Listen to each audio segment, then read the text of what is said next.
From the rising of the sun to its going down, the Lord's name is to be praised. Let us open our hearts to his presence and listen for his voice in the stillness of this evening hour. Our evening sacrifice, the desire of ages, chapter 21, Bethesda and the Sanhedrin, December 29th. Amazing grace this have below to feel the blood applied, and Jesus only, Jesus know, my Jesus crucified. The cleansing stream I see, I plunge and oh, it cleanseth me, oh praise the Lord, it cleanseth me, yes, cleanseth me. This chapter is based on John 5. The Jews therefore said unto him that was cured, It is the Sabbath day. It is not lawful for thee to carry thy bed. He answered them, He that made me whole, the same said unto me, Take up thy bed and walk. Then asked they him, What man is that which said unto thee, Take up thy bed and walk? John 5, verse 10 to 12. The Jews had so perverted the law that they made it a yoke of bondage. Their meaningless requirements had become a byword among other nations. Especially was the Sabbath hedged in by all manner of senseless restrictions.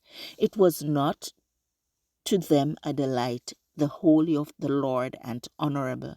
The scribes and Pharisees had made its observance an intolerable burden.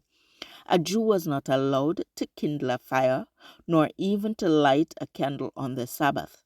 As a consequence, the people were dependent upon the Gentiles for many services which their rules forbade them to do for themselves.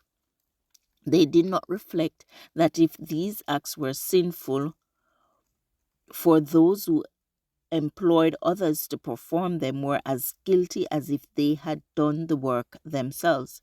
They thought that salvation was restricted to the Jews and that the condition of all others being already hopeless could be made no worse. But God has given no commandments which cannot be obeyed by all. His laws sanction no unreasonable or selfish restrictions. In the temple, Jesus met the man who had been healed. He had come to bring a sin offering and also a thank offering for the great mercy he had received. Finding him among the worshippers, Jesus made himself known with the warning words, Behold, thou art made whole, sin no more, lest a worse thing come unto thee. The healed man was overjoyed at meeting his deliverer.